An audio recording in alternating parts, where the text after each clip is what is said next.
Hello,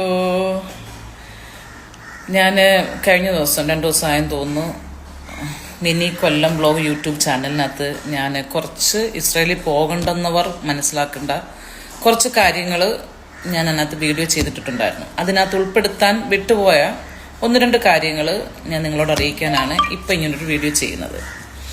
നമുക്ക് പണ്ട് കാലത്ത് വീട്ടിൽ ജനിച്ച കുട്ടികളുണ്ട്. അപ്പം അവർക്ക് ബർത്ത് സർട്ടിഫിക്കറ്റ് കിട്ടാൻ ബുദ്ധിമുട്ടാണ്. വീട്ടിൽ ജനിച്ചവർക്ക് ബർത്ത് സർട്ടിഫിക്കറ്റ് കിട്ടാൻ ബുദ്ധിമുട്ടാണ്. അങ്ങനെയുള്ളവർ ഒരു നോട്ടറിയെ കണ്ട് ബർത്ത് സർട്ടിഫിക്കറ്റിൻ്റെ അഫിഡവിറ്റുകൾ ചെയ്തു വയ്ക്കുക. അങ്ങനെ നമുക്ക് ചെയ്തു വയ്ക്കാൻ പറ്റും.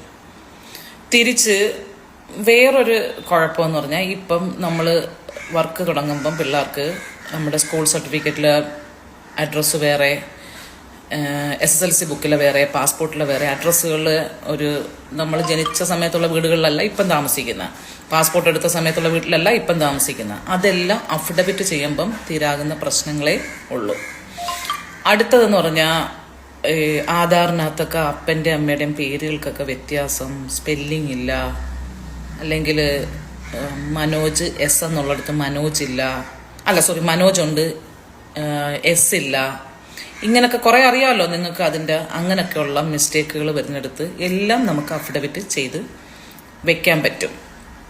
അപ്പം നിങ്ങൾ ചെയ്യേണ്ട ഒരേ ഒരു കാര്യം, നമ്മൾ വർക്ക് നടക്കുന്ന സമയത്ത് ഒന്നും മറച്ചു വെക്കരുത്. ഒരു സ്പെല്ലിംഗ് മിസ്റ്റേക്ക് പോലും ഉണ്ടെങ്കിലും ആ വർക്ക് നടക്കുന്ന സമയത്ത് ക്ലിയർ ആയിട്ട് നിങ്ങളത് ചെയ്യുന്നവരോട് പറയുക. അവരന്നേരം അതിൻ്റെ കാര്യങ്ങൾ പറഞ്ഞു തരും. അതിനൊക്കെ അഫിഡവിറ്റ് ചെയ്ത് വെച്ചാൽ പരിഹരിക്കപ്പെടാവുന്ന പ്രശ്നങ്ങളെ നമുക്കുള്ളൂ. പിന്നെ എല്ലാ പാസ്പോർട്ടും നമുക്ക് വേണമെന്ന് പറഞ്ഞിട്ട് 3 മാസം കണ്ടെയുള്ള നിയമം വന്നിട്ട്, അത് നിങ്ങൾ ഇസ്രായേലിൽ പോകാൻ വെച്ചിട്ടുണ്ടോ, വേക്കൻസികൾക്ക് വെച്ച് റിജക്ഷൻ ആയവരാണോ, പിന്നെ നമ്മൾ വിസിറ്റിങ്ങിന് വെച്ചിട്ട് GCC കൺട്രി പോയവർ, എന്തെങ്കിലും ഫോൾട്ട് ഉണ്ടായിട്ട് നമ്മൾ കൊണ്ട് പാസ്പോർട്ട് നഷ്ടപ്പെടുത്തിയിട്ട് FIR ഇട്ട് പുതിയ പാസ്പോർട്ട് എടുക്കുന്നവരാണ്. ഇതെല്ലാം മനസ്സിലാക്കിക്കൊണ്ടാണ് അവർ പാസ്പോർട്ട് ഫുള്ള് സബ്മിറ്റ് ചെയ്യണമെന്ന് ഇപ്പം ഇസ്രായേൽ വേക്കൻസിയുടെ കാര്യമാണ് പറയുന്നത്, വേറെ വേക്കൻസിയുടെ കാര്യമല്ല പറഞ്ഞിരിക്കുന്നത്. അതുകൊണ്ട് നമ്മൾ അതിനുശേഷം അൺസ്കിൽഡ് വർക്ക് ആദ്യമായിട്ട് ചെയ്യാൻ പോകുന്ന വർക്കാണ് ഈ പാസ്പോർട്ട് വിഷയം വന്നതിന് ശേഷം. അപ്പോൾ ഇപ്പം നമ്മൾ വർക്ക് ചെയ്യാൻ പോകുന്ന പിള്ളേർക്കും പഴയ പാസ്പോർട്ടിൻ്റെ ഫ്രണ്ടും ബാക്കും ഉണ്ട്. കാരണം അവരാരും വേറെ GCC കൺട്രിയിലോ ഒന്നും പോയിട്ടില്ലാത്ത പിള്ളേരാണ്. അതുകൊണ്ട് അവരുടെ വർക്ക് നമ്മൾ ഫ്രണ്ടും ബാക്കും വെച്ച് നമ്മൾ ചെയ്യുന്നതായിരിക്കും. കാരണം അവർ വേറെ രാജ്യങ്ങളിലേക്ക് പോകാൻ എങ്ങും കൊടുത്തിട്ടില്ലാത്തതുകൊണ്ട്.